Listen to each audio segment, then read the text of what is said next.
There are 4 mitzvot associated with Purim. Number 1, to hear the Megillah read with a bracha from a kosher scroll on the night and day of Purim.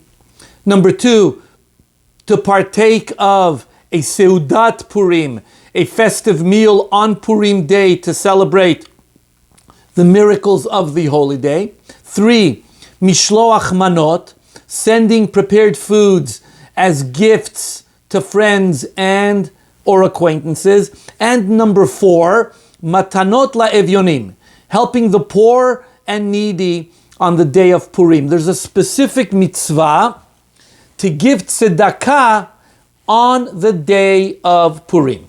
4 mitzvot to be fulfilled on the day of Purim, and that's how we celebrate the holiday. Rambam lists all 4 mitzvot in his Mishneh Torah, Hilchot Megillah.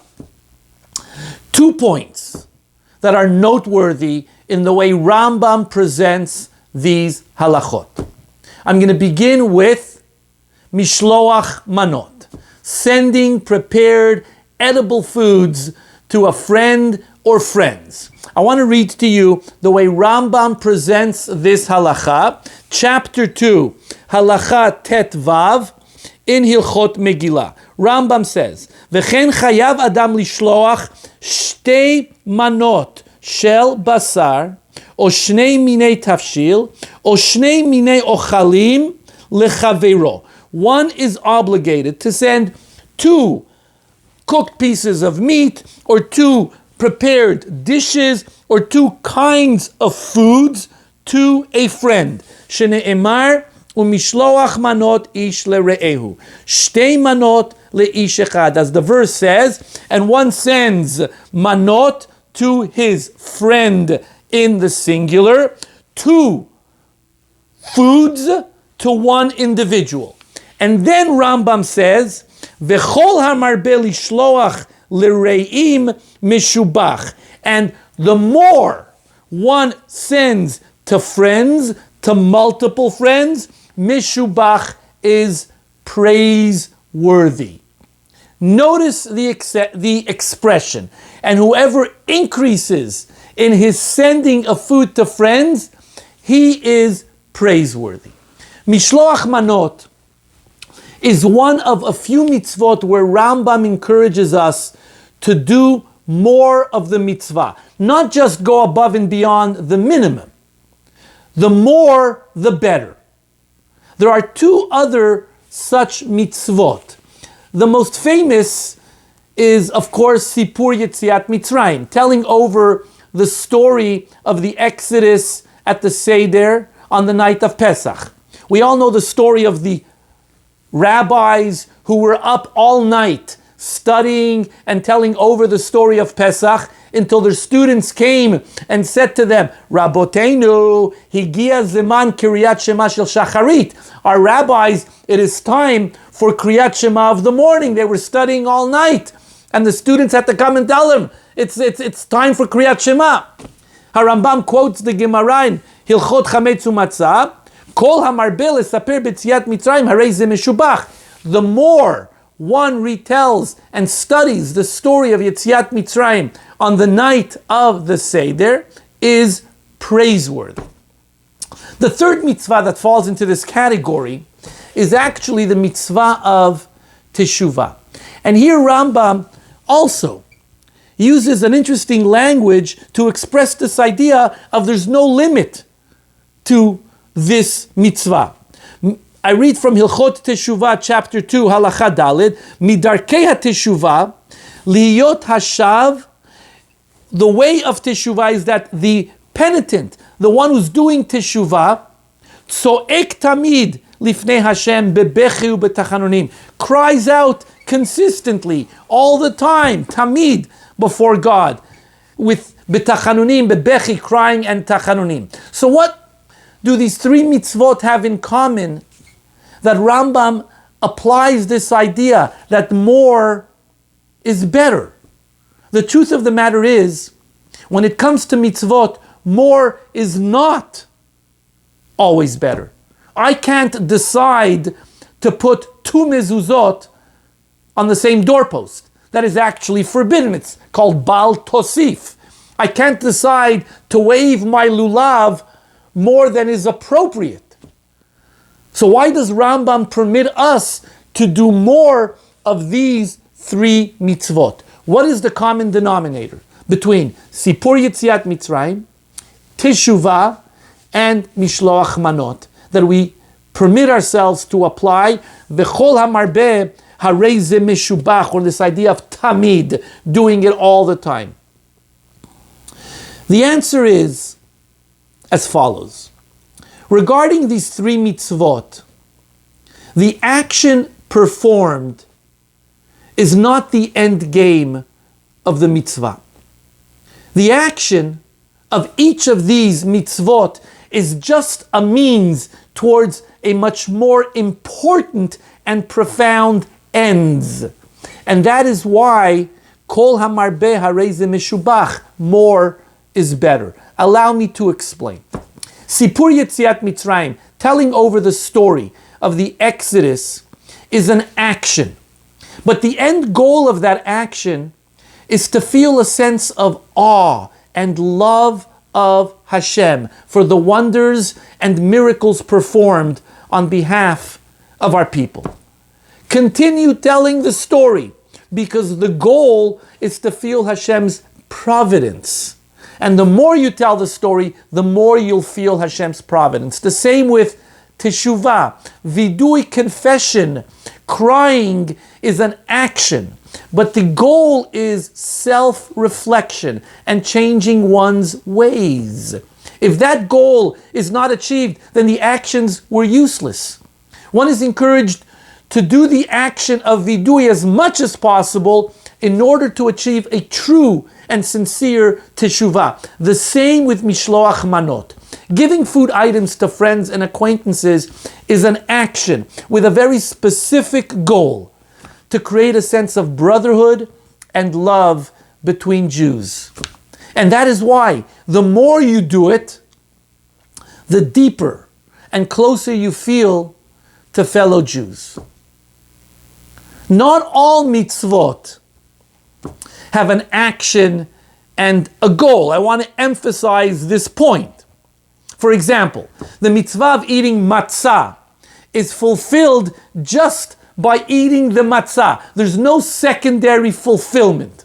The halacha is, if someone holds a gun to my head and forces me to eat matzah on the 15th of Nisan, I have fulfilled the mitzvah, even though I did it under coercion.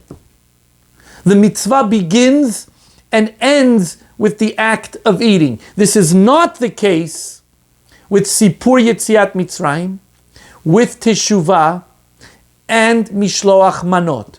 The action is just a venue, a means to the ultimate goal, which finds its fullest expression in a spiritual sense, in a spiritual way.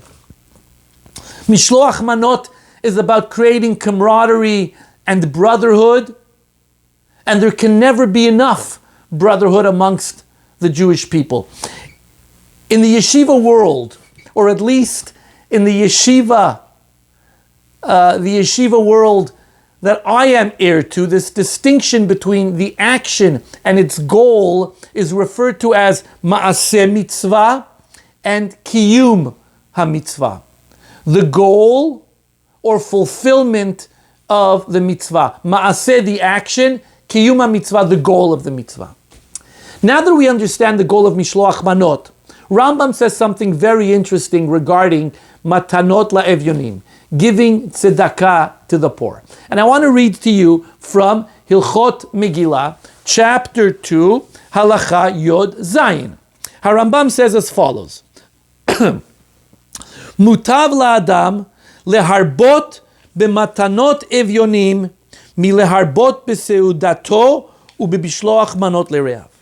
It's better that one give more matanot LaEvyonim, gifts to the poor, from doing a bigger seudah or giving more Mishloach Manot.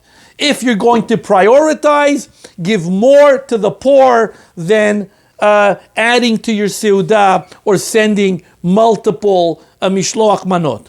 He continues, She'ein sham simcha gdola u'mefuara ela l'sameach lev aniyim v'yetomim ve'almanot v'gerim. Because there is no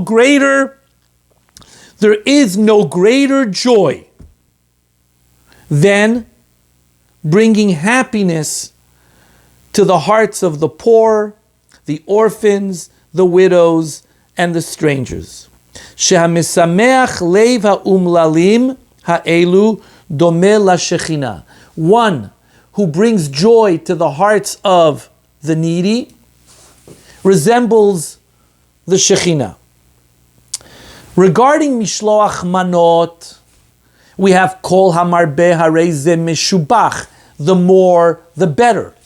But when he frames Matanot LaEvyonim, charity or gifts to the poor, Rambam says that the mitzvah of tzedakah, charity on Purim, takes priority over all other mitzvot of the day. So what is going on here? Is Rambam creating a hierarchy of mitzvot? Mitzvot that are more important and mitzvot that are less important? Is this charity versus the festivity of the day? The seudah, the meal, and Mishloach Manot are about happiness, bringing joy and happiness on the day of Purim. We're obligated to rejoice. Charity is about helping the poor. Do we forego the happiness of the day in order to help the needy? Maybe not. I argue that Rambam is consistent and not at all asking us to sacrifice joy and happiness for charity. Because for Rambam, joy is defined by helping others. I read to you again the text. She'ein sham simcha gedola ela l'sameach lev aniyim. There is no greater joy than bringing happiness to the poor.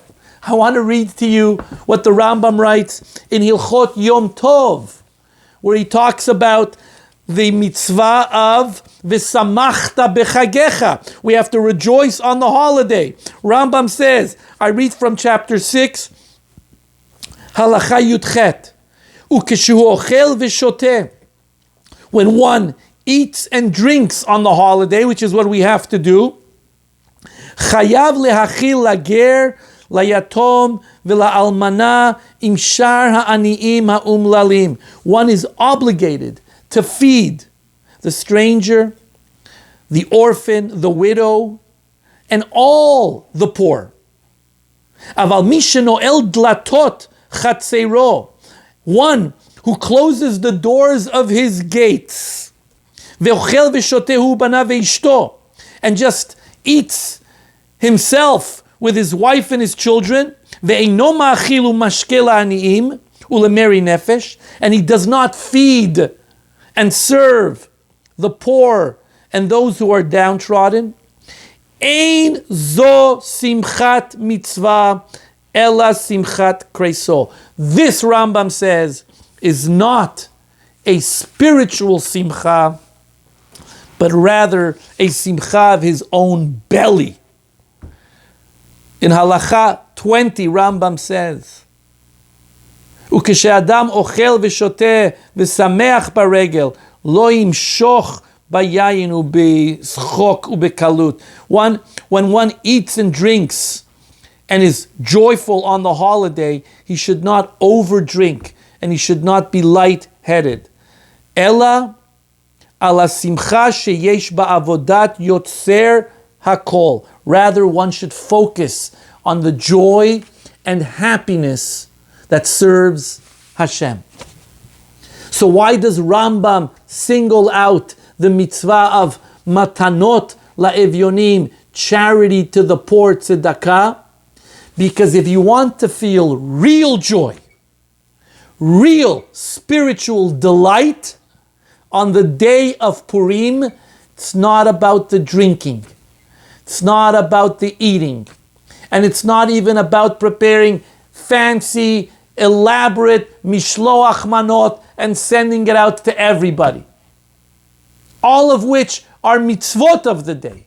For Rambam, it's about feeding the hungry, making sure that the needy in our midst are never forgotten. That is the true Simchat HaChag. Happy Purim, my good friends.